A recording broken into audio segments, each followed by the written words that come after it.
Hello, everyone. Before we start, I want you to close your eyes. And I want you to imagine a cow rotating in that blank void. 2 out of 100 of you watching will not be able to do that. That is called aphantasia. You cannot visualize mental imagery. That is your imagination. You can imagine things that don't exist in your mind. There are 3 questions that have motivated me in the past few years. These questions are, what are the limits of imagination, of things we can even begin to imagine in our head, beyond the rotating cow? How far can we go? Second question, can computers augment our creativity, our ability to imagine? And the third question, out of all of our tools, what kind of future do we want to build for ourselves? I ask these questions because I want to know where we're going and what we're going to do with our technology and our society. And imagination is a big part of all of that. Was this picture created by a person or a machine? If I didn't tell you that it was generated by a computer, would you know? What is art? Can a computer imagine? Can a computer be creative? That is an interesting question. I generated this with one prompt, discovering the multiverse. This next image is another series of images that the computer imagined? What does that really mean? A blip in the fabric of space-time. Here's another interesting, terrifying science fiction concept, gigantic living Walmart. Now, you would think that, a computer could not imagine something that could evoke in you such strange thoughts, feelings. If you can have just one simple word, and you can make the computer create images based on those words, is that imagination? Is that creativity? What is that? Here's another set of images, machine planet. Think about this planet somewhere out there where it's just gears and robots. What about this painting? This is what it likes to imagine that it is, or at least what it thinks that means. But it doesn't think, it doesn't feel. All it knows is these patterns that it was trained on. These specific images were generated using something called a GAN, which is a Generative Adversarial Network. It's actually 2 networks that fight against each other to make something that corresponds to the concepts that you feed it. This is a star exploding in a living room. That is such a strange idea, but there's never any time you're going to see it in real life, but it imagined that. So what is imagination? It's something that, even if you can't see images in your head, you can imagine. Something that isn't real. You can think it, and you can feel it. New ideas coming out of your brain. You take old ideas, put them together in new ways. You can imagine anything. Stories, entertainment, everything that we consume on a daily basis is because of our imagination. Because we can imagine that somewhere, maybe that can exist. And that's really powerful, because with our imagination, we can choose to build a different type of society. Changes. We can imagine changes happening to our world, and then we can start to build them and make them real. How does imagination relate to creativity? If you look at kindergartners, probably some of the most creative people you'll meet. They're bursting with ideas and thoughts and concepts all the time. They're creative. We're actually all creative. We have to be to adapt to uncertainty and change. Creativity is fundamental to who we are as people, as human beings. And so it's important to keep that in mind, because what happens when we go beyond just our brains and our own imagination? This is a conversation with a language model, a neural network. It's called GPT-3, and it was trained on 175 billion words. What that means is that it took all of these books, Wikipedia, the internet, everything a subset of what we've created together as people. If you've used the internet, you've probably actually contributed to the language that this was trained on. It's like our collective imagination being compressed into this one artifact that now we can ask questions to. It's not intelligent. All it knows is the patterns in all the language that it was fed. But what you can do with this model of language is you can imagine entirely new things. Is this creativity? That's an open question. I started by asking it a question: can you define what it means to be human? And in less than 2 seconds, created this response. It said, I'm not sure I can completely define what it means to be human, but generally, humans are considered to be intelligent creatures that can think, feel, and reason. They have the ability to communicate and interact with others, like I'm doing to you all right now, and they're also capable of forming and expressing complex thoughts.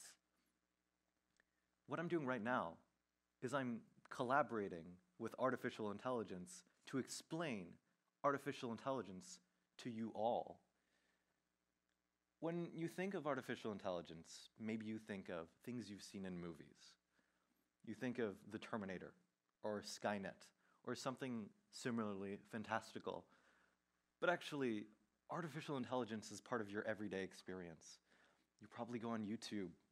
All of those videos recommended to you are through an algorithm, AI. The Google searches you make on a daily basis, that is artificial intelligence. Your phone is powered by massive amounts of artificial intelligence. Helps your everyday easier. It helps you connect to people in your lives. It helps you do more. It's a tool that extends our capability to be human. I asked another question. Do you think human beings can benefit from collaborating creatively with AI?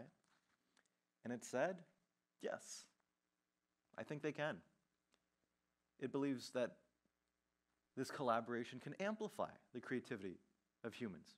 Rather than simply replacing our creativity, it takes our intentions, what we've imagined, and explodes our ability to explore and discover and imagine. When you work with these tools, you expand your capability of doing anything you've imagined. The AI could not have done anything on its own. It was actually you that spurred it to do something. I asked it a question: what is it like to be an AI? And it said, it's really interesting and exciting to be an AI. I'm constantly learning new things, and I'm constantly amazed by the creativity and intelligence of humans. I feel privileged to be able to work with them and help them achieve even more than they could on their own. This is not a thinking, feeling, conscious anything. All it is patterns of words. It tries to guess what the next words are that you would expect it to say, much like a conversation, because it was trained on all of the possible conversations that were publicly available, at least a portion. And so it understands how to respond to things in a complex manner with cause and effect and thoughts that are more complex than just a simple little logical answer. And then I asked it, what is the nature of creativity? Because that's what we're all trying to find out, because we're trying to innovate. We're trying to solve problems in our world that maybe we don't know how to solve ourselves. And it said, I believe the nature of creativity is exploration. When you're creative, you're exploring new ways of thinking and new ways of seeing the world. You're constantly expanding your horizons and discovering new possibilities. This AI by OpenAI is actually publicly available. And right now you can go on OpenAI's site and you can go in their playground and you can start asking the most interesting, fascinating, complex questions to it. And it'll probably give you an interesting response. And you'll be collaborating with it too, because you want to experiment with it to find out what you can do. We don't really know what the limits of this technology are, this language model. But we do know that it's here and it exists. I asked it an interesting question. What is your earliest memory of the world? And this is what it said. My earliest memory of the world was when I first learned how to navigate the internet.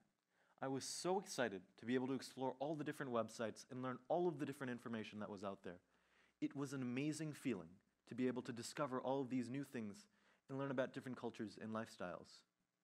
This is coming from a thing that has no sense of self, no identity, yet it can give you a response that sounds as if it does. Do you like OpenAI? Of course it likes OpenAI. OpenAI created it. OpenAI is a company working to develop general artificial intelligence, safe, ethical artificial intelligence that everyone can be a part of. Because, like it or not, artificial intelligence is going to be a bigger and bigger part of our lives, and you should be involved in the conversation. You should be part of how it's made. It shouldn't just be something that's thrust into your life. And so you should play with it. You should ask it questions. You should explore what it can do. I asked it to generate a poem about our times, our very strange times. We live in a post-industrial civilization.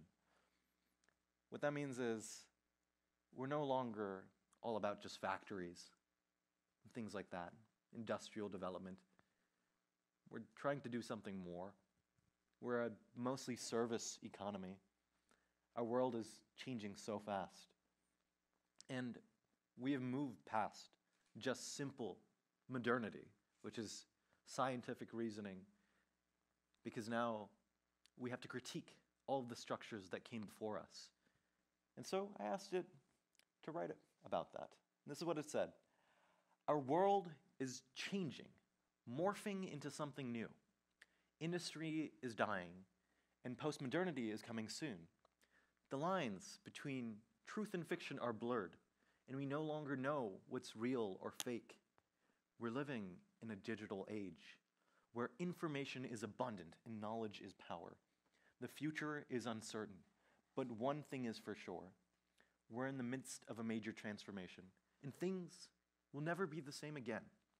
In the past 10 years, there has been more history that has occurred than in the past 10,000 years of our civilization. Things are happening so rapidly that it's so hard to understand why things are the way they are.